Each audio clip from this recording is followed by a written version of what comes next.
Hi, and welcome to The City Show. I'm your host, John Zimkus. Our first guest is Mike Stater from the Warren County Small Business Center. Welcome, Mike. Thank you, John. It's great to be here today. No, I've got to tell you, I am not familiar with the Warren County Small Business Center. Tell us about that. Well, actually, that's something we hear almost every day. I didn't know you were here, and so part of why I'm here today is to kind of get the word out, create the awareness that we are out there. The Warren County Small Business Development Center has been around since 2012, a little over 10 years now, and we're located at the Warren County Career Center. We actually, of course, we take care of Lebanon, the county seat, but we take care of the entire county, from Springboro, Clear Creek, all the way down to Mason Deerfield, and from Waynesville to Franklin, so Middletown, Monroe, we're all over the place. So now, when you say you take care of them, what do you provide for the small businesses? Great question. What we do is we provide complimentary, so there's no charge, and confidential counseling and resources and connectivity.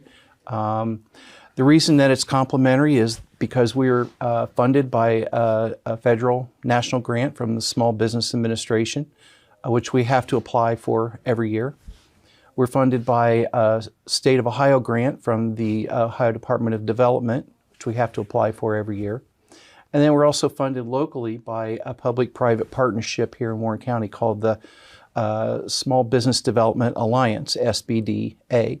City of Lebanon is a member of the Small Business Development Alliance. The Lebanon Chamber is a member of the Small Business Development Alliance. So they all contribute to our operation, including Ohio, including the SBA, to keep us going on a daily basis to offer those complimentary, no-charge services. The other part is we're confidential. So when our clients come in, we'll have them sign what's called a 641 form, an NDA, non-disclosure agreement. Mm-hmm. So the conversation that takes place between the counselor and the client stays between those parties. However, if the client says, Mike, I'd like you to go out and talk to a couple banks, kind of advocate, kind of work on my behalf to find a loan that really fits my situation, we will do that. And we'll note that in our session notes that the client has allowed us to kind of advocate on their behalf. But really the NDA, the confidential part of that, really allows the conversation to really open up. What kind of problems would they come and seek help with? Anything from, I have an idea in my head, how to get that idea on paper, how to get that idea on paper, get it funded. Once it's funded, how do I find a space? How do I find people? How do I find suppliers? And that whole process is putting the business plan together. And we really specialize in putting the business plan together for our clients. That may be a process that takes a couple weeks. It may take 2 or 3 months. And so we spend a lot of our time working on business plans. We also put classes together, whether they're accounting classes or HR classes, technology classes, legal classes, marketing classes, which we'll talk about in a few minutes. Mm-hmm. All those different opportunities to learn and work, what I call work on your business, are what we do, what we offer at no charge, again, to our clients. Now, what is the definition of a small business? Is there a certain limit where you're no longer considered small? That's a great question. The definition that we go by is the SBA, Small Business Administration definition, in that we really limit ourselves to 500 employees or less. You're thinking, oh my God, 500 employees is a small business? Well, that's what the federal government looks at it like. But really, where we are in Warren County, our sweet spot, our clients are anywhere from a solopreneur, one person, up to about 100, maybe 200 people. So that 1 to 200 really is where we spend most of our time. Now, if somebody has a business and they're a franchisee of a chain, could they still see you, or being part of a chain where they have a connection, does that eliminate them? About less than 10% of our clients are actually franchise owners, and sometimes the franchise limits what they want the franchisee to do. A lot of that is in the marketing is marketing the business, or it might be certain operations and processes that happen in that business. But yeah, we can still work with franchisees. We do. We have a good relationship with a company called FranNet, FRANNET. FranNet is a company that is a franchise broker. And so once they identify a prospect that looks like they could buy a franchise, they'll turn them over to us and, again, get that business plan started, fund the business, and off they go. But yeah, the franchisees, there's some things we can't, some areas we can't go, but for the most part, they're open game. Do the businesses which come for your help, are they existing or are they ones who want to get started? When we first started here about 10 years ago, a lot, and by a lot, it was more than half of the clients that we worked with were what we call startups. In other words, it's either an idea in your head or they're about 1 year old. So very much an incubator type of a situation. Now that we've been around for 10 years, a little more than 10 years, we've established those relationships, and those original clients are now opening second locations, or they're doing something else, or the word is out that we're here and we get more established businesses to talk to. So now it's flipped where we're working on more established, what I call long-term clients, people that have been in business for more than 3 years, and those are called long-term clients. So we spend more than half of our time in that space, in those long-term relationships. The benefit of that is those long-term clients typically produce fruit. Mm-hmm. In other words, they'll create jobs. They'll invest. They have a better chance to invest in their business as opposed to a startup business. So, has COVID affected a lot of the established businesses of asking for help? A little bit. Of course it has. Gosh, we could spend half an hour on that subject right there. But seriously, it from 2020 until the fall of 2022, so a good 2 years, we were all focused, all hands on deck on recovery and sustainability. Not so much starting new businesses, but just keeping the businesses we have afloat, keeping the lights on, keeping the people employed. So a lot of time and a lot of money, a lot of energy was spent on just doing that. And so now here we are in 2023. We're back to standard operations. There's a few folks that are trying to deal with having to pay back their idle loans and having to deal with some regulations based on PPP and things like that. But for the most part, that's behind us. So I think what we're seeing now is what we are here to do, and that's to start, grow, and sustain businesses. Now, how big a staff do you have? I have myself. I'm the executive director. I'm full-time. I have a second full-time person. His name's Fred Polizzi. Fred is my startup specialist. Fred is full-time. And then I have a part-time person, Joe Schisler. And Joe is kind of the back office person. He does some consulting for us. And Joe was actually the original director of the center. So I still kind of lean on him for some consultation for myself as a kind of a mentoring relationship for me. And so so it all fits together. We have 2 full-time and 1 part-time person. Now, do potential clients come visit you in person, or is it over the phone, or how do they normally get in contact with you? Well, back in the COVID days, it was all virtual.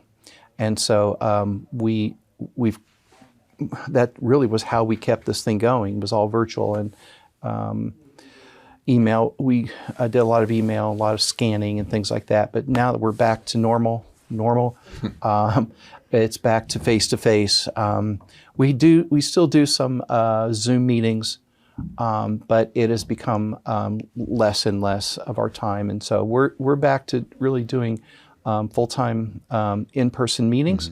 We'll still talk to some people that can't really get to see us. We're at the Career Center here in Lebanon, They can't take time or work it out to come see us in person, and that's fine. We understand that. Eventually, they do have to come meet with us in person, but it's not a requirement. You know, it's just one of those things where we just kind of rely on technology, and we do what we have to do.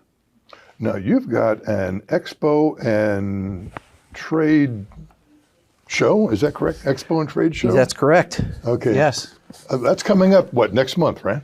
That's coming up May 4th. And so it has been 4 long years since we last put this event on. And I'm still kind of brushing some of the cobwebs out of my head from in 2019, the last time that we put this together. So it's all coming back to me. And so we have the space secured at St. Clair College in Mason. We have 17 exhibitors, what I call business solution providers, all locked in.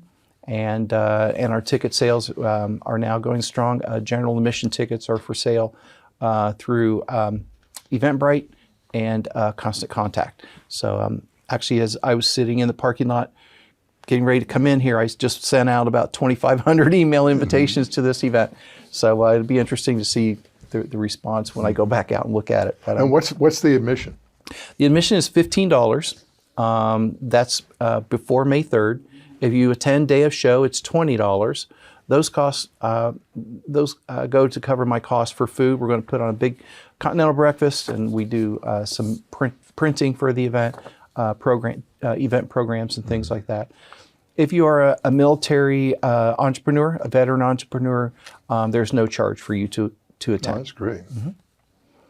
So this event is something that I've been wanting to do for several years. The subject matter anyway is all about marketing, and I've come up with the term "marketing palooza" is kind of the cute theme that we're going to attach to this event this year.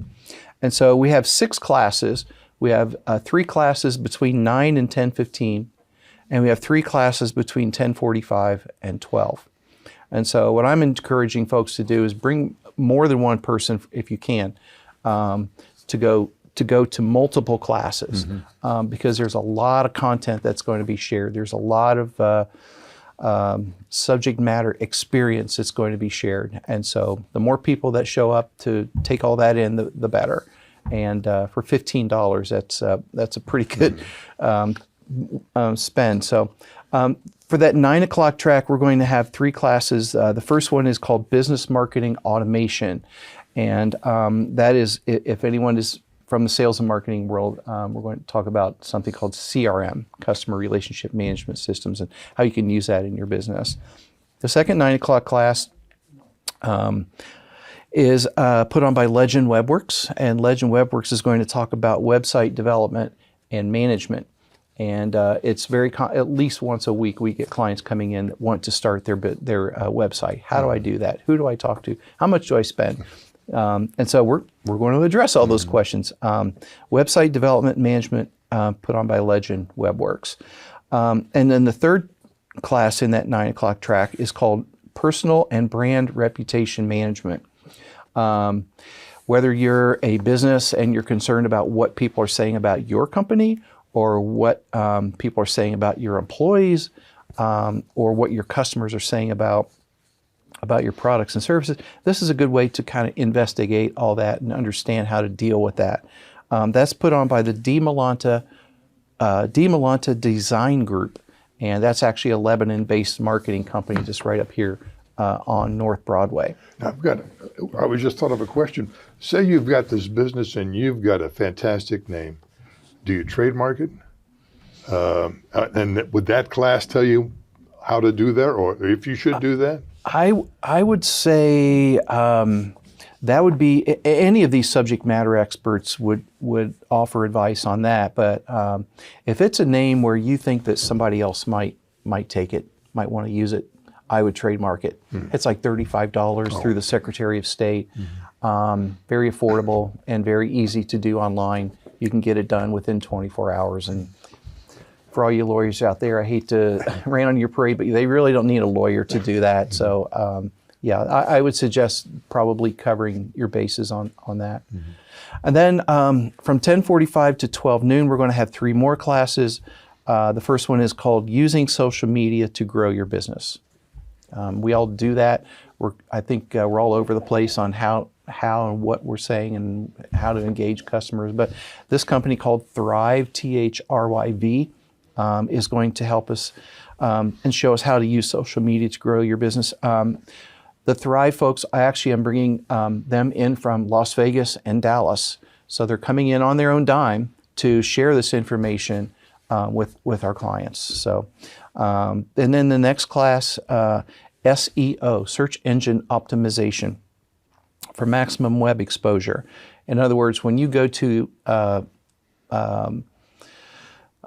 let's say Google or whatever search engine you're using, and you look for a certain company or a certain subject, as a business, you want to be as close to the top of that search page as possible, right? The experts tell us that page 2 and page 3 are where businesses go to die. And so we want to get you on page 1 as best as possible. So that's what you're going to learn. That's going to be put on by LDR Design Agency, which is a Mason marketing firm. And then finally, how to budget an effective marketing strategy. How much is this going to cost me? How do I pay for it? How do I spend my money in certain increments? Is it by week, by month, by quarter? Do I pay it all at once? How do I put that budget together? So that will be discussed, and that's going to be taught by Web Strategy Plus, Michelle Hummel with Web Strategy Plus. She is a Cincinnati subject matter expert in marketing. So Now, after a break, you're going to have a keynote speaker.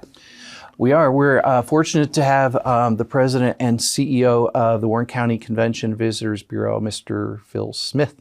And Phil Smith is very well known in the state of Ohio because Warren County is Ohio's largest playground. So he's responsible for a lot of that promotion and a lot of those activities.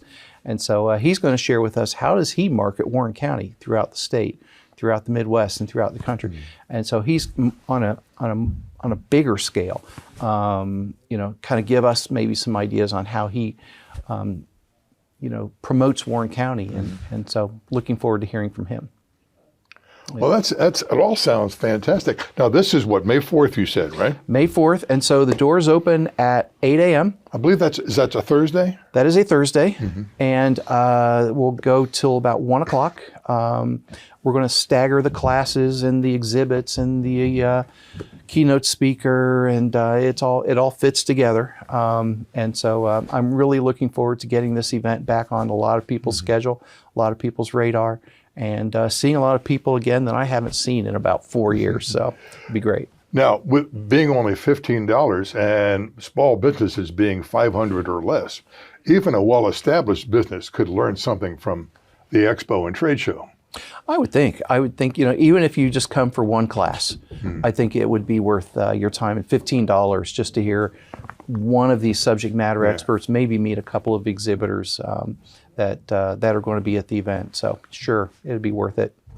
Well, that sounds great. Mike, is there anything else we need to tell the viewers about the Warren County Small Business Development Center? Well, we've been very busy in the 45036 area, Lebanon and Turtle Creek, and so I just wanted to kind of run a couple statistics by you. I'm kind of a numbers nerd, so I just kind of wanted to bring those in and share with you. Well, first of all, this past year, 2022, for Lebanon and Turtle Creek, we served 76 clients in this zip code area, 76. The year before, we served 72. So business is certainly picking up around this area. In terms of what's called economic impact, in other words, what someone would invest to start their business, or they get a bank loan, or they get a grant, any money that goes into running that business, we capture, and it's called economic impact. And so last year we were able to capture $3.3 million in 45036. Those are entrepreneurs investing in their businesses, starting it, growing it, sustaining it. We went in 2021, $603,000 to $3.3 million in 1 year in Lebanon and Turtle Creek. So we're very happy with what is happening in this area. We see a lot of development going on. That's great. Right, and so we've had a lot to do with that. We have a great relationship with the City of Lebanon Department of Economic Development and the City Council and the administration. So they tend to feed us more and more leads, and so we turn those leads into businesses. So anyway, so I just wanted to share those with you. And then we have a 97.8% satisfaction rate by our clients. So that's almost 100%. That's pretty darn good. Yeah. So yeah, that's Now, all I have. you went from 70-some one year to 70-some the next year, and those are totally new clients, right? Yes. Okay. Yeah. That's Yeah. fantastic. Yeah, there's a lot of growth. I mean, when you think of Warren County, you think of Mason and Deerfield, a lot of people down there, a lot of money down there. But certainly in 45036, what has been happening around here has been obvious, and people are going to you're going to see housing developments, and then all of a sudden you're going to see businesses, and you're going to see a lot of activity around here. So it's going to, and a lot of the roads get congested. We're working on that, but yeah, there's going to be a lot happening here in the next couple of years based on what's happened through the SBDC in the last year. Okay. Yeah, we're excited. Well, thank you very much, Thanks, Mike, John. and I hope people take advantage of the expo and trade show coming up. And we'll be right back with our second guest in a moment.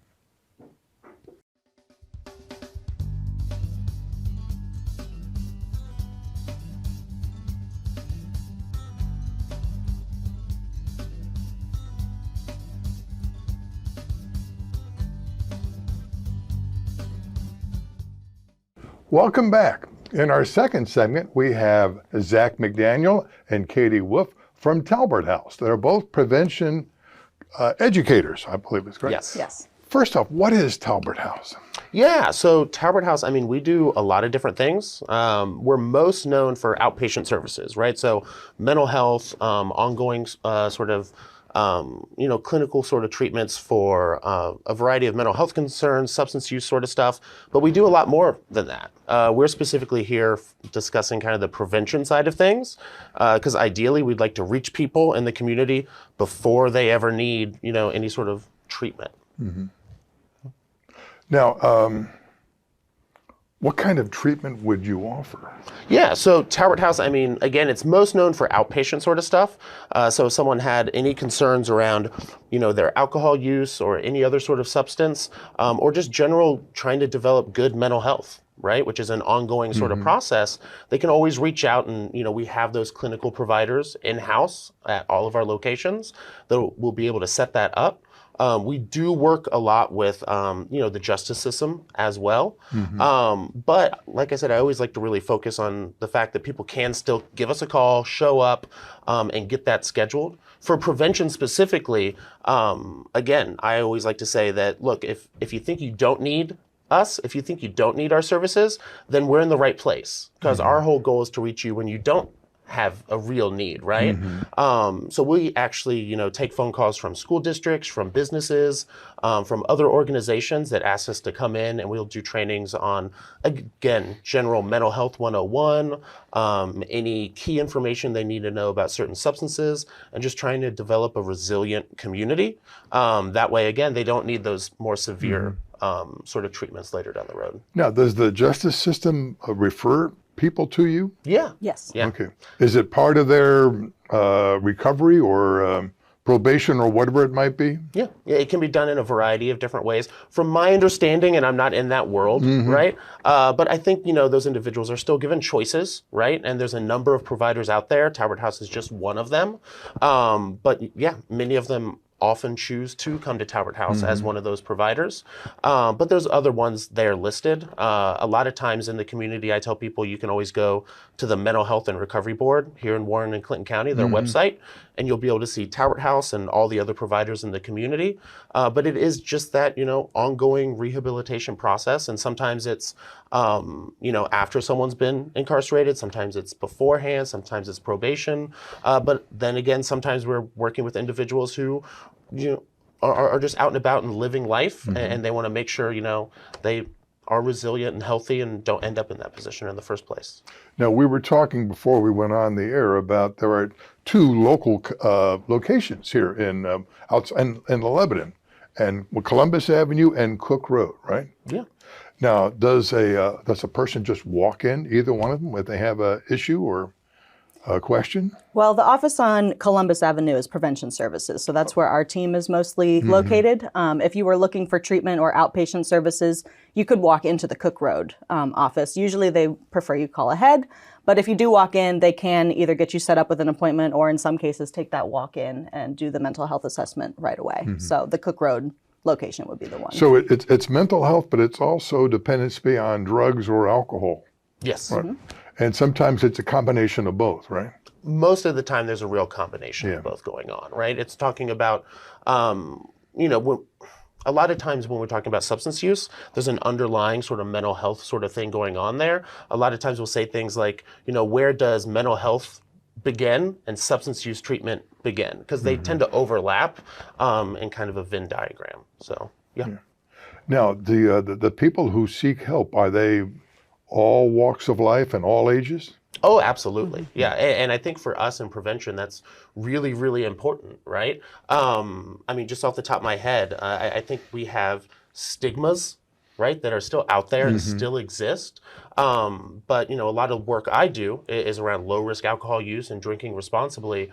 And we actually see that most prevalent in middle income families here in Ohio, right?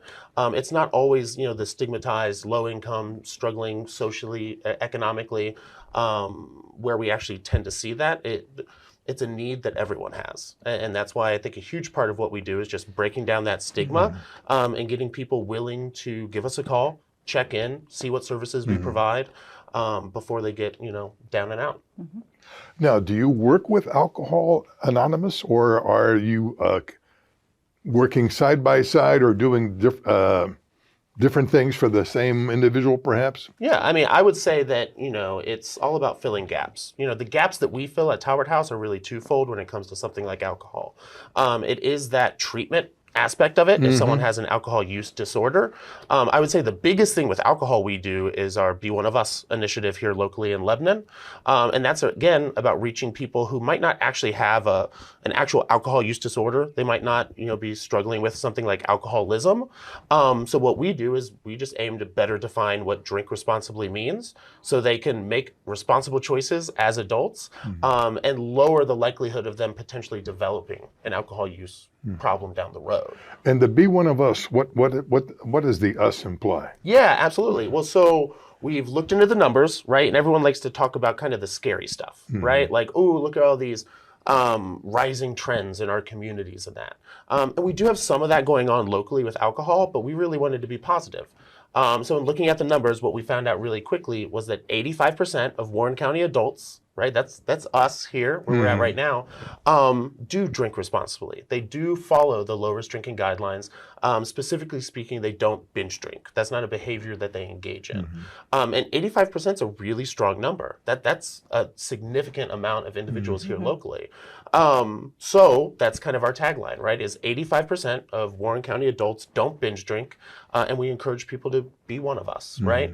Because when you look out there, at commercials during the Super Bowl or pretty much anywhere else, they're so prevalent that you would think, oh, everyone is drinking, and when everyone drinks, they're doing it to get drunk.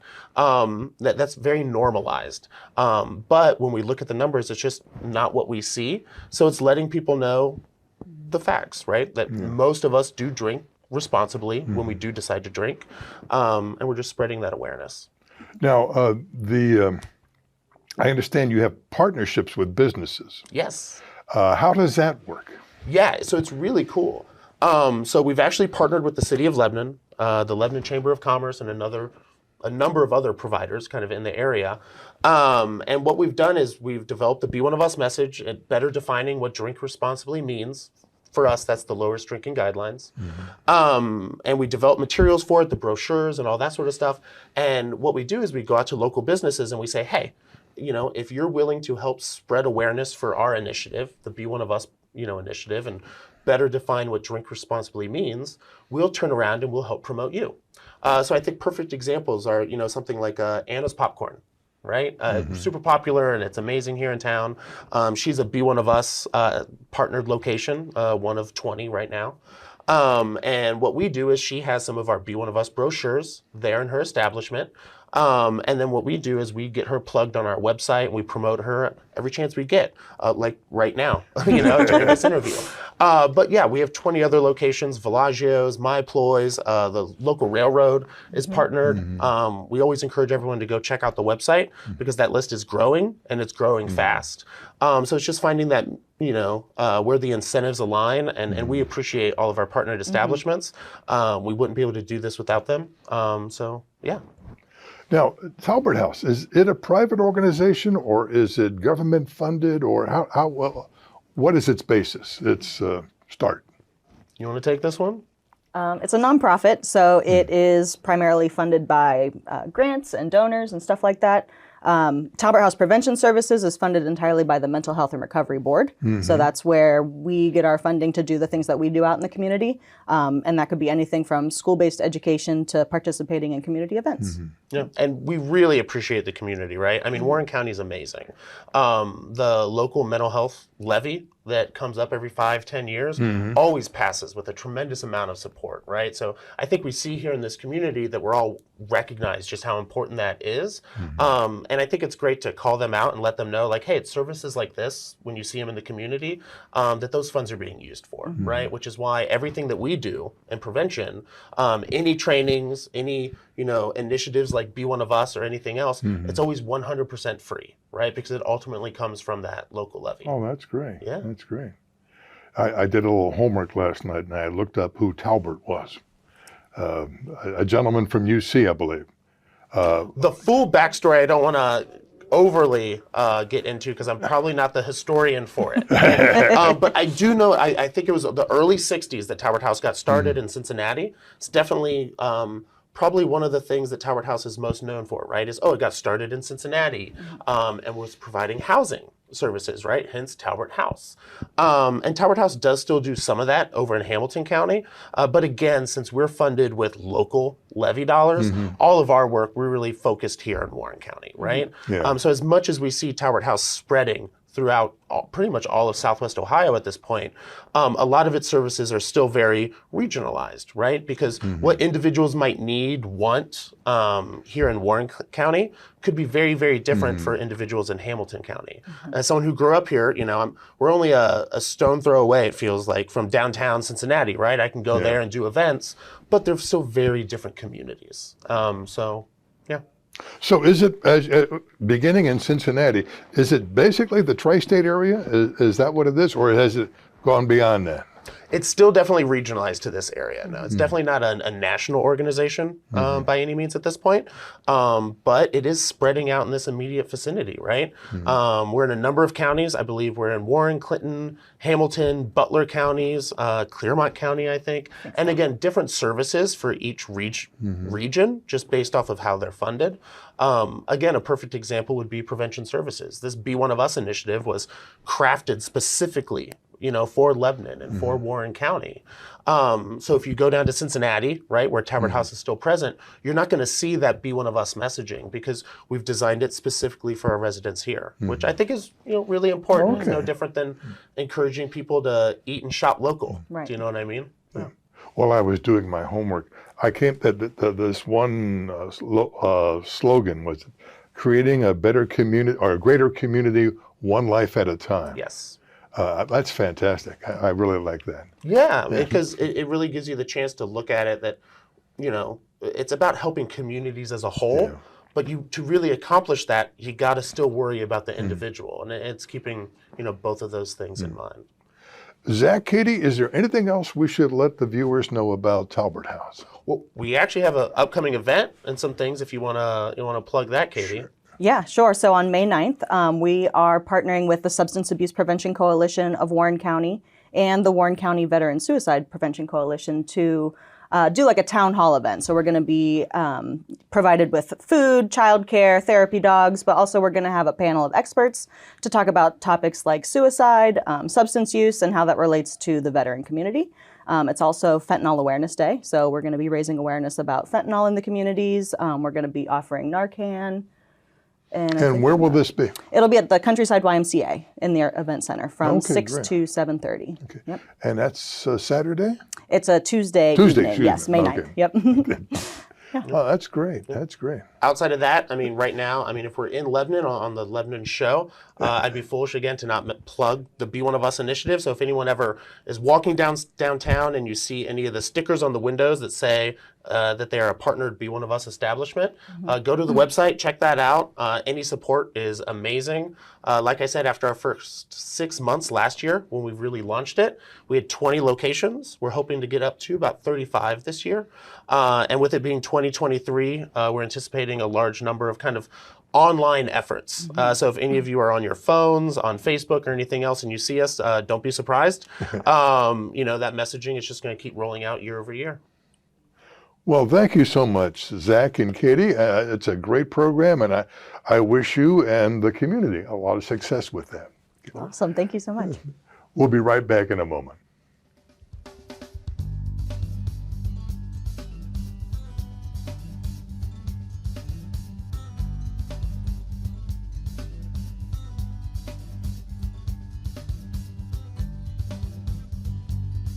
Welcome back to the City Show. Today we have 3 guests in this segment, and they are Brian Trainer, president of the Lebanon Theater Company, Wayne Dunn, a board member, and Angela Kovarchik, who is a thespian and part of the Lebanon Theater Company. And they're here to talk about some of the new plays coming up this spring. Welcome. Thank you very much. Welcome. Now, what is your next performance going to be? Our next show is going to be the book club play. That's why we're excited to have Angela, because she actually owns Mulberry Street Books in town, right? Did I say it right? Yep, you did. Yeah. So we actually have a bookstore owner and a book club play, so she can tell us everything we need to know about that. So you're in the play? I am, yeah. Okay. Now, do you by any chance play the owner of the book club? Owner of the bookstore, rather?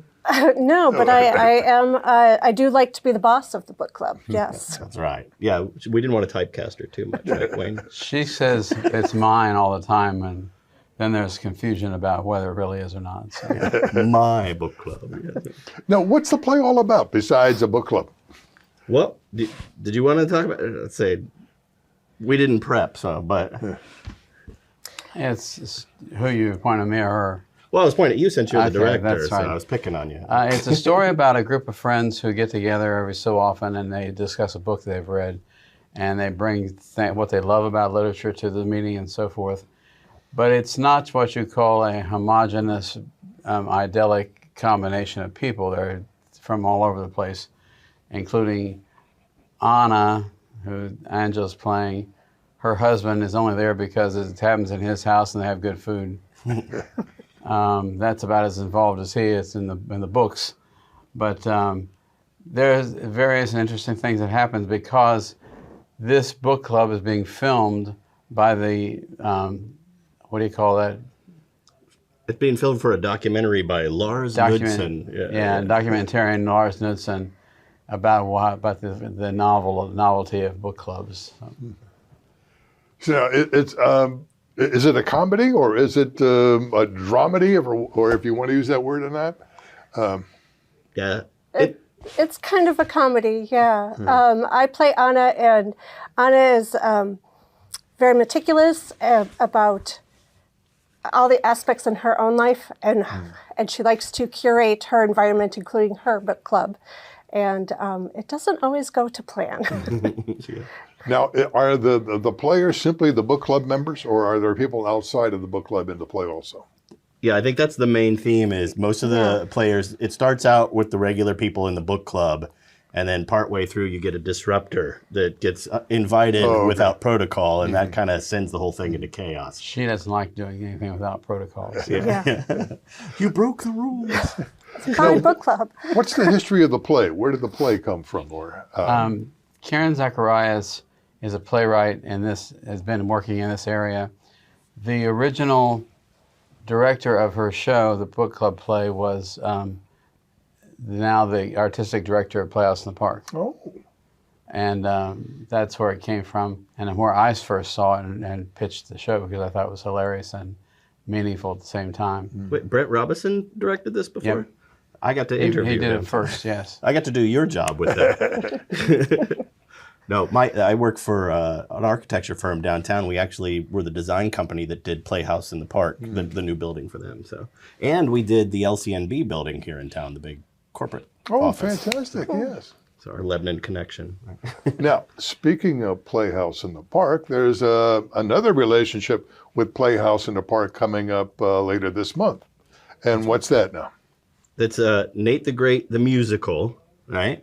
The Playhouse in the Park has the Off the Hill productions, and they're all kid-appropriate shows.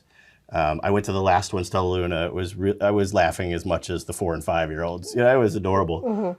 It's really short. They're very professional. It's, what is it, April? It's the 29th, Saturday the 29th at 2. Through the language, there's a suggested donation of $5, but basically, for $5 you can bring your kids and see a show, and it's age appropriate for everyone. Oh, So. great. So now that's $5. Now, how much is the book club? Tickets are $22 for a single ticket or $20 for a season ticket. And there's $20 a ticket if you buy the season. Okay. That makes Now, we sense? were talking before we went on the air about, is it still possible to get a season ticket? Because you have at least 2 more plays coming up. 3 more, actually. 3? Yeah. Counting So this one, yeah. that's what we were talking about. You could, if you wanted to, buy tickets for the rest of the season, but you'd have to go in and see our own Jay Mills in person, because that's not something we can do online at this point. Once we might be able to figure it out, but at this point, it's easier to just see Jay. Plus, he likes the company. But we're going to keep Jay busy anyway because of circumstances beyond our control. We weren't able to get into production for this show until now. So we pushed back for 2 weeks the opening of the show. The dates he gave you are correct, but there are 2 weeks difference between the original published dates and that. So, and right now the website is not exactly up to date and correct. We got to get that done today or tomorrow. Now, keeping Jay working again, the rest of the season, are there any musicals involved in that? Yes, 2, as a matter of fact. Our next show, well, the book club play is not a musical, just full disclosure. But then the one after that, we're doing Souvenir. Do you want to talk about Souvenir at all? Florence Foster Jenkins was an infamous person in New York City society, and she had a lot of money and so forth, but she thought she could sing really well and kept throwing concerts. People went usually to smirk at her or laugh at her because her singing was not very good. And there's a famous concert she did at Carnegie Hall that quite touching.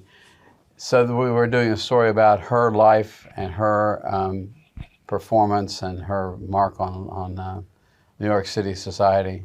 No, they made a movie of that, didn't they? Yeah. Meryl Streep? Yep. Yeah. Oh, yeah, it's a great story. Yes, it is. And then you can see it live. That was going to be the last weekend in August and the first in September. And then our season, we're going to close out last week in October with The Bridges of Madison County, which was also a movie. Yes. And a book. And a book. And a that's book. right. And it also Meryl Streep. That's right. We got a theme. Wow, we got a theme. Only Meryl Streep musicals. Yeah, I don't know, Mamma Mia next or something. Was she in that? No. Now, the theater company, I'm looking at your website, which I did, began in 1996, in which, full disclosure, I was in that play, Camelot. Fantastic. I was King Pellinor. And Wayne, you had a sword fight or something in there, didn't you? Or you didn't have a major part, No, I had a minor role. but you were in some sort of battle scene. Yeah. And I was walking around with the Russian wolfhound. That's right. He was busy starting the theater, so he couldn't take yeah, big roles that's- back then. Right? But you and I worked the theater one other way too. You were Teddy Roosevelt in Arsenic and Old Lace. That is my favorite. That was my favorite, yes. Well, we were brothers, right? That's right. Yeah, we were brothers. Yeah. Yeah. The nepotism interview. I love it. That was another show that had an interrupter as far as schedule was concerned. If you remember, we lost our lead male 2 weeks Yes, before the yes. show went on. And you took it over and did I a great walked job. in. Yeah. Fantastic. Well, is there anything else we need to tell the folks about the upcoming season or what the theater company is up to? Sure. We do a summer camp for kids every year.